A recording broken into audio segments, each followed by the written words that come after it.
আজকে আমরা চলে এসেছি রাজারহাট CC2 এর ম্যাকডোনাল্ডসে। তোমরা আমাদের সঙ্গে শেষ পর্যন্ত থাকো, দেখতে থাকো যে আমরা কি অর্ডার করলাম, খেলাম আর কোনটার কি প্রাইস, সেই সব তোমাদের সঙ্গে শেয়ার করবো। ফার্স্টেই তোমাদেরকে দেখিয়ে দিচ্ছি অর্ডার প্রসেসটা।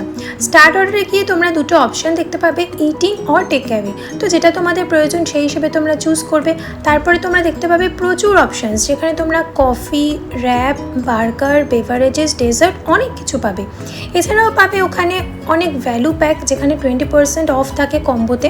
এরপর তোমরা তোমাদের পছন্দ মতন খাবারগুলোকে চুজ করে অ্যাড টু কার্ট করতে পারো।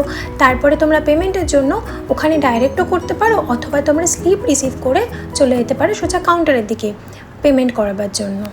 চলো এবার তোমাদের ম্যাকডোনাল্ডসের ভেতরের ইন্টেরিয়ারটা একটু ঘুরিয়ে দেখিয়ে দিই।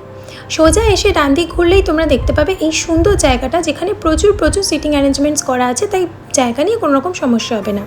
পেছন দিকে দেখো একটা হ্যাপি বার্থডে সেলিব্রেশনের জায়গা আছে। তোমরা 20 থেকে 25 জন নিয়ে এখানে বার্থডে সেলিব্রেশন করতে পারো, যার চার্জেস পড়বে 10,000 রুপিস ইনক্লুডিং ফুড। আর এই হচ্ছে খাবার ডেলিভারির কাউন্টার, যা তোমরা অর্ডার করেছো সেটা তোমরা এই কাউন্টার থেকে পিক করতে পারবে। তো ফাইনালি অনেকটা ওয়েট করার পর আমরা আমাদের অর্ডারটা পেয়ে গেছিলাম আমাদের টেবিলে। প্রথমেই বলে দিই কী আমরা অর্ডার করেছিলাম। একটা চিকেন সারপ্রাইজ মিল অর্ডার করেছিলাম, যার মধ্যে ছিল একটা স্প্রাইট, তার উপরে ওরা আইসক্রিম দিয়ে দিয়েছিল, একটা স্মল ফ্রেঞ্চ ফ্রাইস আর একটা চিকেন বার্গার। আরেকটা অর্ডার করেছিলাম তন্দুরি চিকেন র্যাপের কম্বো, তার মধ্যে ওরা দিয়ে দিয়েছিল একটা আইস টি, একটা চিকেন তন্দুরি র্যাপ আর একটা স্মল ফ্রেঞ্চ ফ্রাইস। এবার চলে আসি টেস্টে। তোমরা যারা হেলথ কনসিয়াস আছো, এই তন্দুরি চিকেন র্যাপটা অবশ্যই ট্রাই করো, এটা অসাধারণ খেতে। আইস টিটা নিয়ে কিছু বলার নেই, এটা ওদের one of the best drink.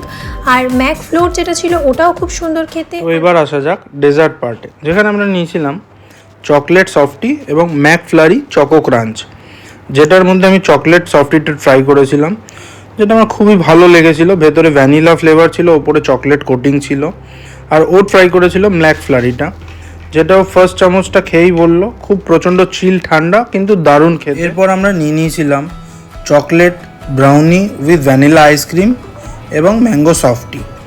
তো যেটা দেখে আমার বউ লোভ সামলাতে পারলো না, আগেই এক চামচ তুলে মুখে দিয়ে দিল, এবং রিভিউ তো ওর দেখে মুখ দেখেই বোঝা যাচ্ছিল খুব সুন্দর লেগেছে ওর।